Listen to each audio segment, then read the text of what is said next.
It's one thing to understand the kind of leadership that helps people flourish. It's another thing to live it, especially over time. Most of us know what matters. We know the importance of patience, presence, and care. But when pressure rises, when we're tired, when things are unclear, when results are slow, it's easy to find ourselves slipping back into urgency, control, or simply trying harder, which raises a deeper question. What kind of life in us can actually sustain the kind of leadership we long to offer? In this episode, I want to explore the inner work of leadership, the kind of character that is formed over time, and the kind of reflection that helps us grow in wisdom as we stay with our work.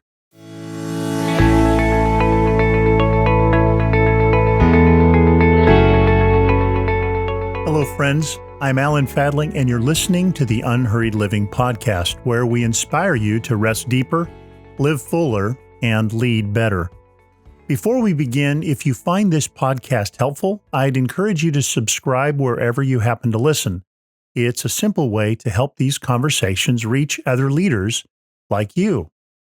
In our last episode, we reflected on the kind of life we're called to tend in our leadership, the kind of fruitfulness that grows slowly over time. And if you're anything like me, you may already feel how difficult that kind of work can be to sustain. Wendell Berry helps us see the kind of life we are meant to tend and the kind of fruitfulness that grows slowly over time, but he doesn't stop there. He turns our attention to something closer in, something much more personal. Because even when we understand the nature of this work, there's still a question that remains. What kind of person can stay with work like this? What sort of inner life is needed to sustain this kind of patient, attentive care over the long haul? Berry suggests that good intentions and even good understanding are not quite enough. There is something deeper that must be formed within us, something that can hold steady when the work is slow, when progress is unclear, when the temptation to hurry returns. So let me now read a passage from Wendell Berry where he begins to name that deeper ground. He says, "To live on the hillside and to use it without diminishing its fertility or wasting it by erosion still require conscious intention and information." But now we must say good intention and good, that is correct, information resulting in good work.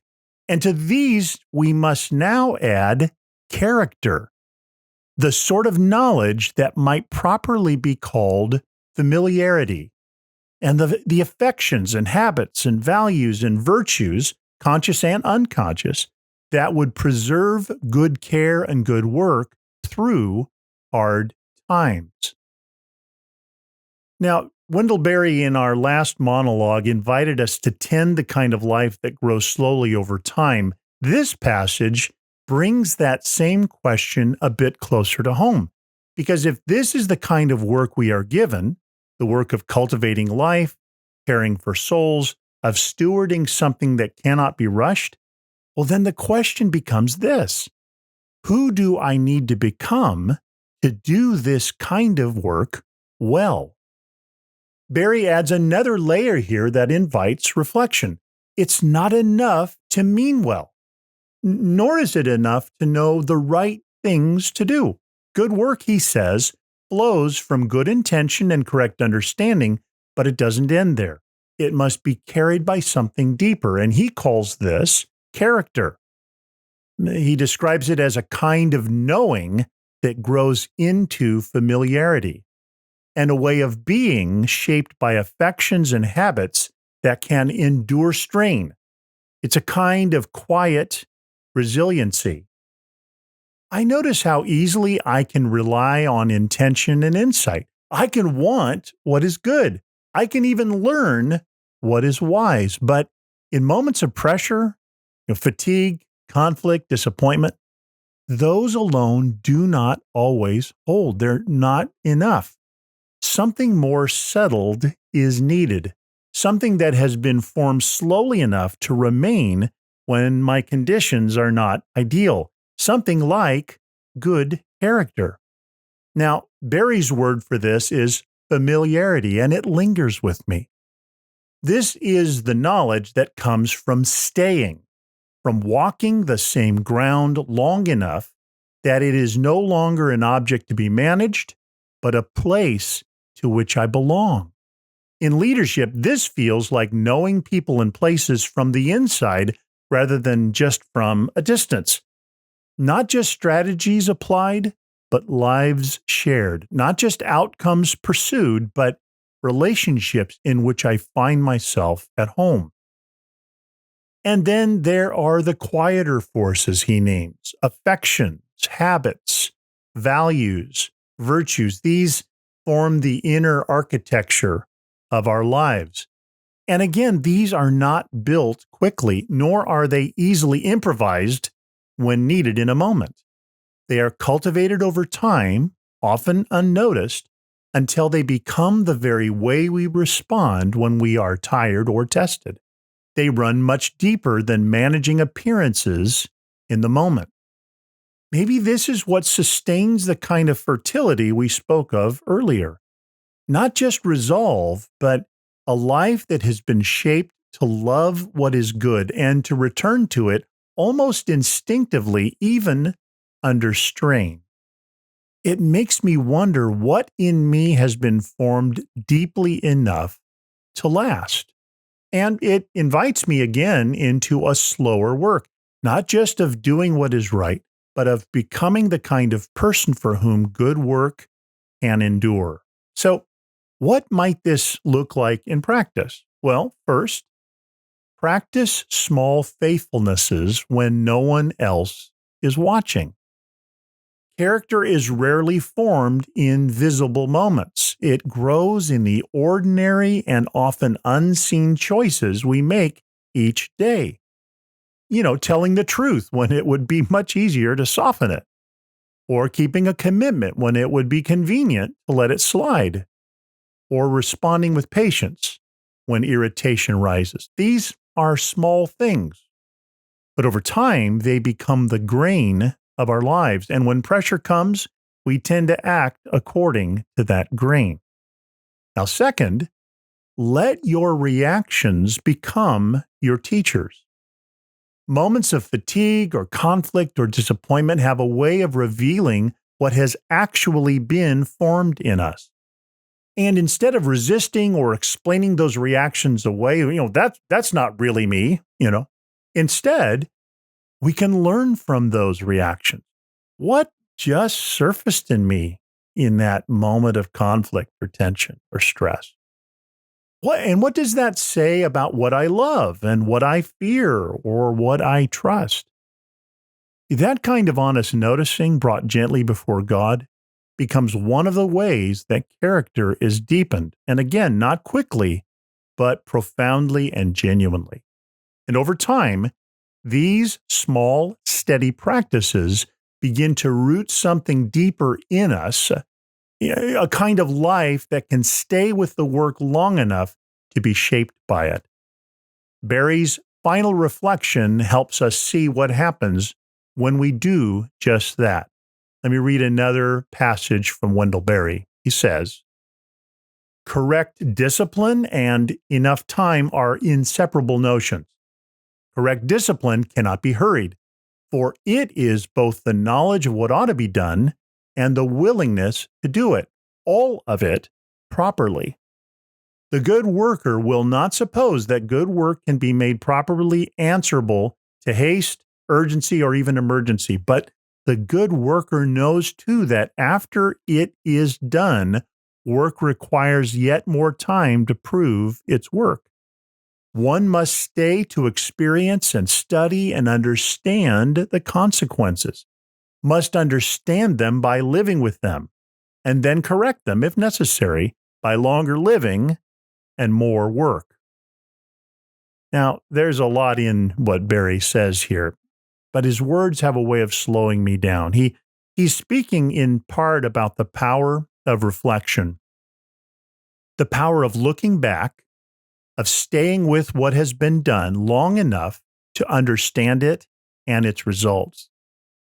Now, I can feel how easily I assume that good work can just be done quickly if I try hard enough, and then there's this quiet pressure that I carry to move things along, to get them done, and then in efficiency to move on to what is next and urgent. But Berry here names something I know is true. Good work and hurried work are almost never the same thing. Again, he calls it correct discipline, and as he describes it, he says it feels like a deeper kind of learning than I often settle for. It's not just knowing what to do, but it's being willing to do it well and to do it fully. There's a kind of integrity here. It's a refusal to cut corners, even subtle ones. And then there's the part that lingers with me most, staying with the work long enough to understand its consequences. I notice how often I want to move on once something is done. I want to check the box. I want to start doing the next thing. But Berry suggests that the work's not quite finished when I am finished. Its meaning unfolds over time. Its impact reveals itself slowly. And if I don't pay attention to the outcomes of my work, I may never really understand exactly what it is I'm doing. Now, this is the quiet gift of reflection as a leadership practice. It's not analysis alone, but it's attention. It's a willingness to return, to notice, and to listen for what is being revealed in the wake of our work. There's a kind of humility in this. There's a willingness to be taught by what comes after my effort. We admit that we don't know fully in the moment what we are doing, and that we need a little more time and maybe God's help to see more clearly. It makes me wonder how much of my life I've lived at a pace just too quick to learn wisdom from. Now, maybe this is part of what it means to enter into a long apprenticeship in kingdom reality. Not reality as an idea, but reality as something I live within and must learn from over time. It's an apprenticeship where time is not an obstacle, but a teacher, where consequences and outcomes are not interruptions, but instruction, where staying becomes as important as starting. So again, as Wendell Berry puts it, correct discipline may be less about mastering my work and more about allowing my work and its outcomes to shape me. It feels less like control and more like a steady, patient yielding to what is true. If that's so, then reflection is not an optional extra in leadership. It is actually part of the work. It's the pathway of growing in wisdom. If reflection truly belongs at the heart of our work, then it helps to give it a simple place to live in our days. Small, intentional moments where we learn to look back before we move on. So here are a couple of practical suggestions on what this might look like in your leadership. So first, take a moment to return to something you've done before you move on. Maybe it's at the end of a meeting, or after you've made a decision, or at the end of your day. Resist the urge to immediately shift to the next thing. Just take a few moments to look back. Ask yourself some questions. What happened here? What seemed to come alive? What felt off? You don't necessarily need full answers, but even just the willingness to notice will teach you. Over time, this kind of returning begins to form wisdom. Here's a second suggestion. Let one outcome speak to you before you evaluate it. What I mean by that is that, when something unfolds, whether it feels like it went well or whether it went poorly, pause before you label it a success or a failure. Sit with it a little. What is this revealing about our people, about our culture, about me, and about what I trust. Here, reflection is less about judging the results and more about receiving them as teachers. And sometimes it's better to start first in gratitude before you move immediately to evaluation. So perhaps the invitation here is a simple one. You don't have to rush to become a different kind of leader overnight. You don't have to force fruit or manufacture outcomes. Begin by tending what gives life for you and for those you work with. Stay rooted in what is true. Give your attention before you give your direction. Remain long enough to learn from what unfolds. Trust that the deeper work, the work of forming a life, a people, a place, is happening often unseen. And over time, you may find that what grows is not just better leadership, but a better kind of life. Thank you for listening to the Unhurried Living Podcast. To learn more about us, visit unhurriedliving.com. In the show notes, you'll find helpful links and information about our partner, Life Audio, and all of their other faith-centered podcasts.